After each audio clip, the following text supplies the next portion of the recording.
The black sedan was a silent predator on their quiet street. Malik watched from his window as the door opened and the man emerged. 7 years vanished in a heartbeat. The doorbell chimed. His mother opened the door to the ghost of their past. Giovanni Vitali stood on the welcome mat, his eyes finding Malik instantly. "I saw the footage," his father said, voice low. "You fought well, but winning the fight is only the beginning. Now they come for your name." Malik's chest tightened. "We don't need your kind of help." "The sheriff is already called for an investigation into you, Malik, for gang aggression." Gio's smile was a cold, sharp thing. "Then it's a good thing I'm here. Let them investigate. They have no idea what they're starting." The fluorescent lights hummed a dull, industrial tune as Malik stood in the doorway of his new English classroom. The smell of industrial cleaner and decades of chalk dust hung in the air. His worn paperback, a dog-eared copy of Native Son, pressed against his side through the fabric of his backpack. His eyes swept the room, taking in the faded motivational posters and a bulletin board crowded with honor roll photos. Not a single face looked like his.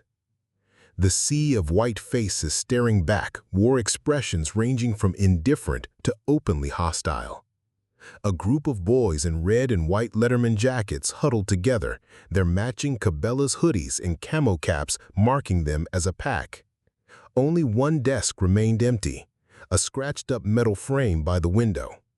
Malik's jaw tightened as he spotted the Confederate flag sticker, partially scraped off the underside, but its stars and bars still defiantly visible. He squared his shoulders and walked toward it, the squeak of his worn sneakers on the linoleum unnaturally loud in the tense silence. He set his backpack down with a soft thump. Before he could pull out the chair, a pristine white Nike Air Max planted itself firmly on the seat's edge. Kenny Mays, his jacket stretched across broad shoulders built from years of quarterback training, smirked up at him. "Go sit on the floor," he drawled, lounging back as if the classroom was his personal kingdom. Behind Kenny, Cole Benton's sharp laugh cut the air. The sheriff's son had his father's cold eyes and cruel mouth, both twisted with pleasure. 2 more football players joined the laughter, their jackets creating a wall of red and white. Kenny's shoe suddenly pushed forward, the clean rubber sole grinding against Malik's thigh. The move was deliberate, a clear challenge that made Malik's muscles tense. He could feel the familiar pre-fight energy, the same electricity from countless sparring matches in the church basement gym. "This is a public school," Malik said, his voice low but firm. "I'll sit where I want." Kenny's smirk widened. "Not that one. It's reserved." "Yeah," Cole chimed in, his words sharp as broken glass. "For people who actually belong here, not some charity case they dragged in to meet a quota." The classroom fell silent. Even the whispers and rustling of papers stopped. At her desk, Miss Avery froze mid-roll call, her red pen hovering over the attendance sheet, uncertainty flickering across her face.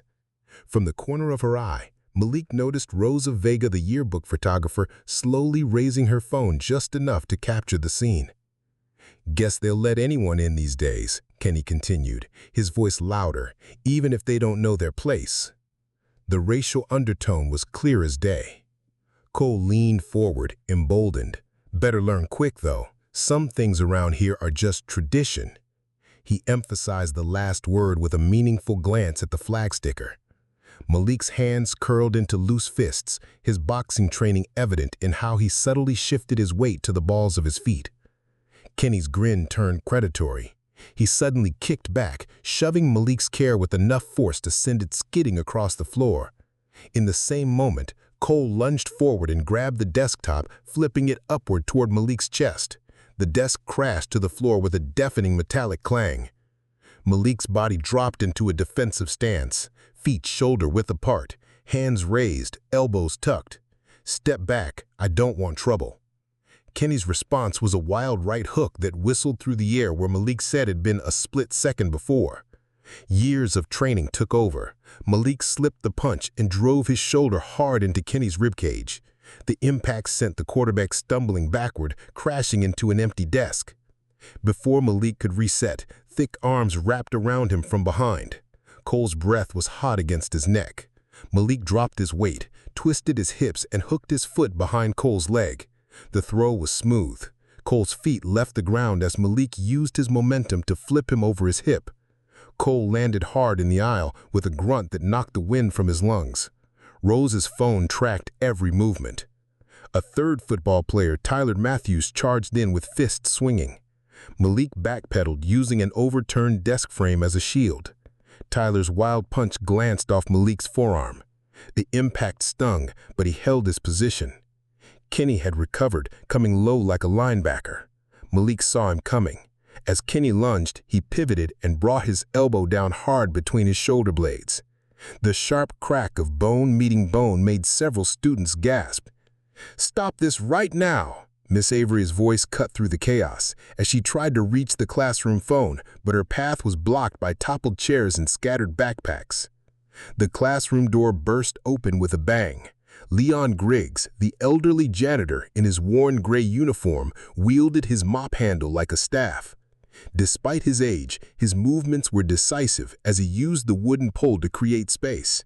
"That's enough," his deep voice carried decades of authority. "Break it up."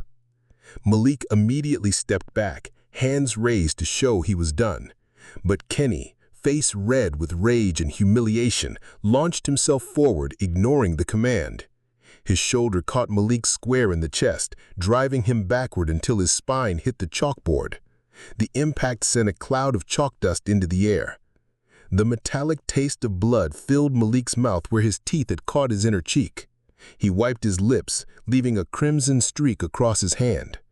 Kenny drew back his fist for another blow, but Malik was faster. His palm shot out in a perfect strike, catching Kenny dead center in the chest. The force sent Kenny reeling backward into the classroom bookshelf.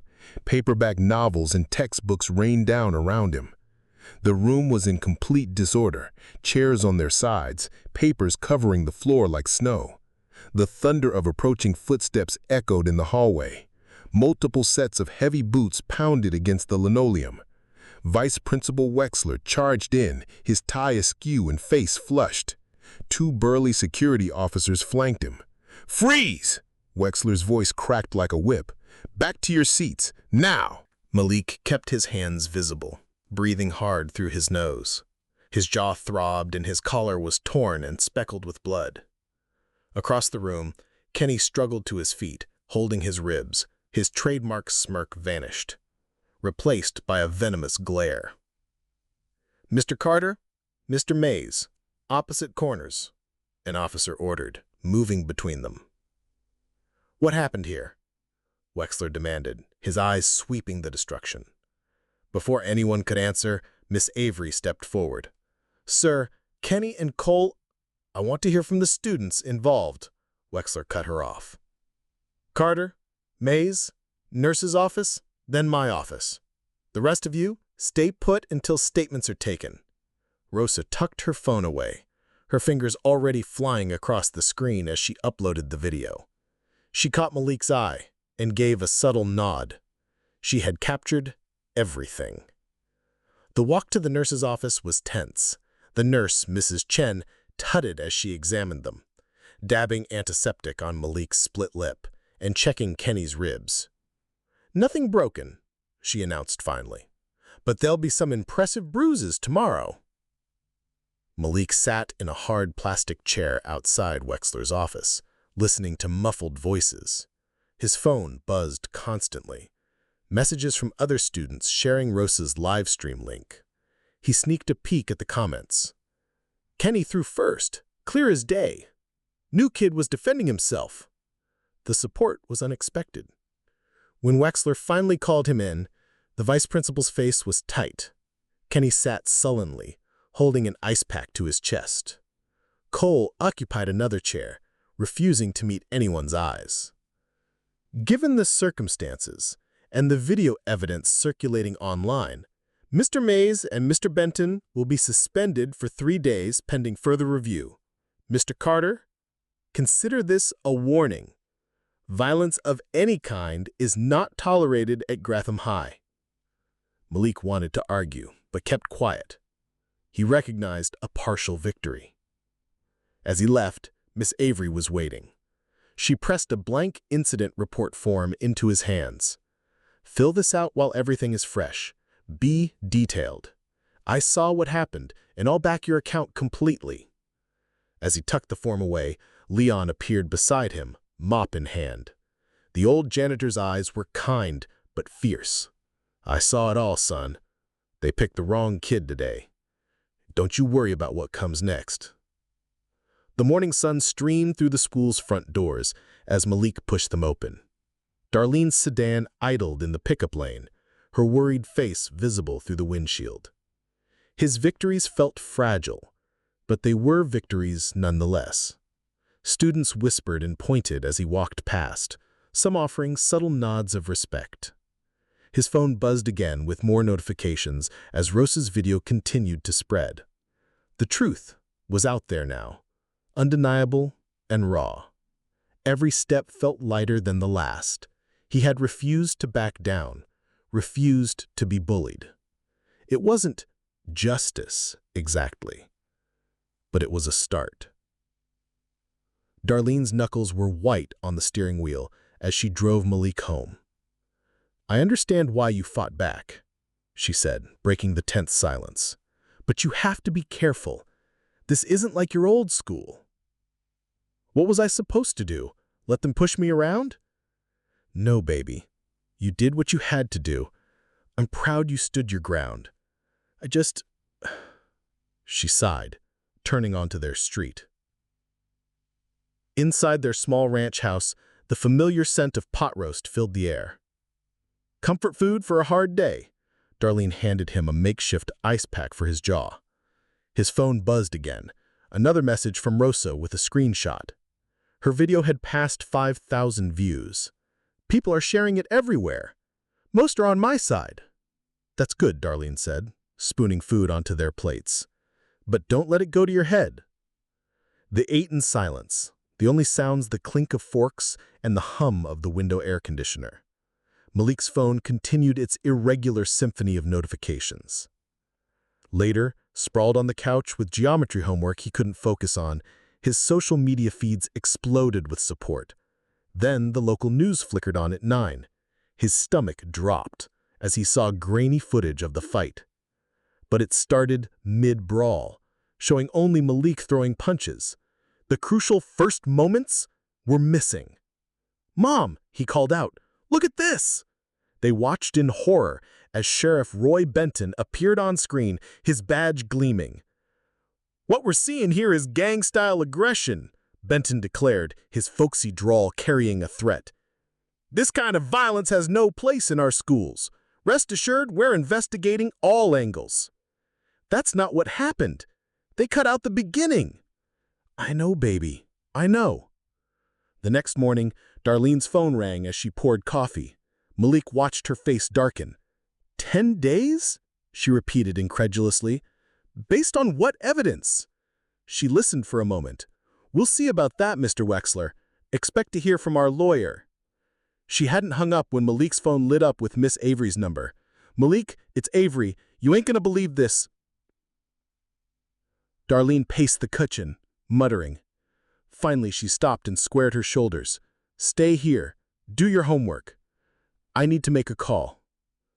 Malik listened to her footsteps heading to her bedroom, the creak of her closet door, the sound of boxes being moved. Through the wall, he heard the beeps of an old phone being turned on. Darlene's voice, tight with tension, drifted through. "It's about your son." The black sedan glided down their quiet street like a shark, its engine a whisper. It stopped with practiced precision in front of their home. Malik stood at his bedroom window, heart pounding as a tall figure emerged from the back seat. Even in the dim light, there was no mistaking Giovanni Vitali's commanding presence. His carchal suit cost more than their monthly rent. Each movement was deliberate as he straightened his silk tie. "Mom?" Malik called, his voice cracking slightly. "He's here." I know, baby. I know this isn't ideal, but... The doorbell chimed. Malik followed his mother to the door, hanging back as she opened it. The porch light illuminated Gio's face, older than Malik remembered, with silver threading his dark hair, but his eyes were the same. Sharp, calculating, missing nothing. Darlene, Gio nodded politely, then fixed his gaze on Malik. Son. That single word hung heavy with 7 years of absence. May I come in? Gio asked. Darlene stepped aside. His presence filled their modest living room, making everything look smaller. I saw the footage, Gio said. Both versions. You handled yourself well. Clean defense, controlled strikes. Where did you learn to fight like that? Church basement gym. Father Mike teaches boxing. A ghost of smile touched Gio's lips. Good man. Teaching you control. You won that fight. Now we make it stick. Darlene stepped forward. Malik, Sheriff Benton has too much power. He's trying to paint you as a thug. Your father has resources. He can help make sure the truth comes out. Through what? Threats? Bribes? Malik challenged. I won't be part of that. There are many ways to fight corruption, Gio replied calmly. Some require muscle, others money. But the most important weapon is always the truth when it's properly deployed. He moved to the window, scanning the street. We'll do this your way, son. Legal channels, public pressure, documented evidence. But understand, they're already playing dirty. We need to be prepared. Malik watched his father's reflection. Why should I trust you? You disappeared for 7 years. Gio turned, and something raw flickered across his composed features. Because, despite my business, I have a code. Family comes first. And what they're doing to you, trying to destroy your future over a desk? His hand clenched briefly. That demands a response. I don't want violence. No violence, Gio agreed. But they need to learn that actions have consequences. Legal, public consequences that can't be brushed under the rug. Later, as Malik headed to his room, he paused at his door, looking back. Gio stood at the living room window, his silhouette sharp against the glass. In the glass reflection, Malik could see his father's expression.